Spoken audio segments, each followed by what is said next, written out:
जय हिंद दोस्तों, वंदे मातरम। भाई किसने कह दिया कि जंगें सिर्फ मैदान में होती हैं या देशों के बीच में ही होती हैं? भाई जंग ज़रूरी नहीं है कि सिर्फ ज़ुबानी भी हो। जंग ऐसा भी नहीं है कि सिर्फ प्राइवेट में हो। जंग मतलब कहीं भी हो सकती है। जैसे मोहब्बत कहीं भी हो सकती है, किसी को भी हो सकती है और किसी से भी हो सकती है। ठीक वैसे ही लड़ाई भी हर कहीं हो सकती है।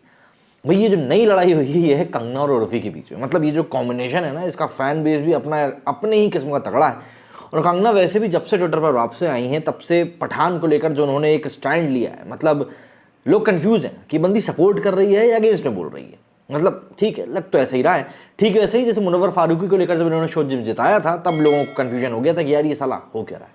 सबसे पहले देख लेते हैं दोनों की लड़ाई कैसे क्या हुई है, उसके बाद बात करेंगे कि भाई आखिर मुद्दा क्या था। वैसे तो लड़ाई देखकर ही मुद्दा समझ में आ जाएगा, पर फिर भी थोड़ी बहुत तो लड़ाई देखने के बाद चीज़ें समझ में आ ही जाएंगी। तो भाई शुरुआत ऐसे हुई कि कंगना ने एक ट्वीट करके रखा था कि एनालिसिस के ऊपर कि पठान की जो प्यार मोहब्बत जो पठान के ऊपर लुटाई जा रही है कि this country has only and only loved all Khans and at the times only and only Khans and obsessed over Muslim actresses, so it's very unfair to accuse India of hate and fascism.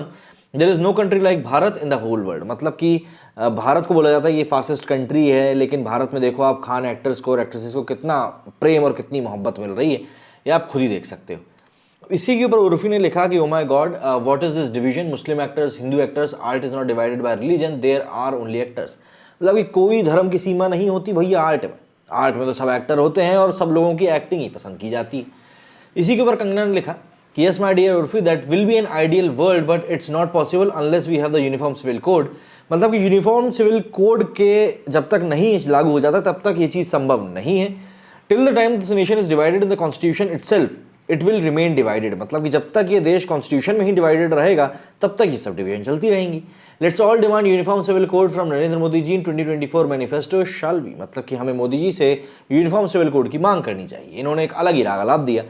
इसके बाद उर्फी ने लिखा कि uniform would be a bad idea for me ma'am, I am popular only because of my clothes.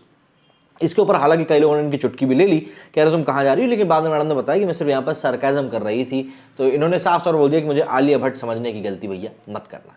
इसके बाद उर्फी ने लिखा कि also thank you so much Kangana for using the right spelling, people get it wrong all the time like respect. मतलब लोगों को spelling मतलब आप थोड़ा समझ के चलिए। इसके अलावा फिर कंगना ने लिखा कि in India there was queen called Mahadevi Akka who loved Shiva, her husband, before the court said if she loved Shiva and not him, then she shouldn't take anything from him। मतलब कि अगर मैं शिव जी से प्यार करती हूँ और अगर मैं शिव जी को अपना क्या बोलते हैं हस्बैंड नहीं बना पाती हूँ तो मैं मतलब कुछ भी नहीं लूँगी। और ऐसा कहते ही उन्होंने अपने सारे कपड़े फेंक दिए और वो पैलेस को छोड़कर चली गई और अपने बॉडी को कभी भी कवर नहीं किया। Clothes and lack of them, मतलब जिन्होंने अगले ट्वीट में लिखा है कि बोथ आर सेल्फ एक्सप्रेशन। मतलब कि कपड़े और कपड़ों का कम होना एक सेल्फ एक्सप्रेशन है।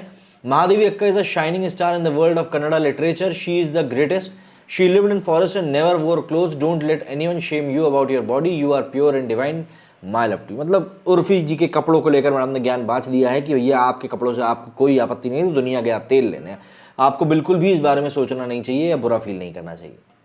तो भाई उर्फी जी ने दिल दे बैठी।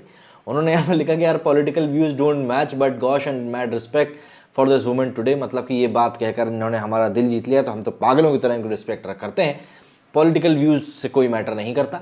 उसके बाद कंगना ने लिखा कि I am a sensitive and sensible person, not a political person, I was asked to join politics many times, I didn't, but those who hate my light they need to justify their hate fear, the reason that they hate my political ideologies whatever helps them get through the day।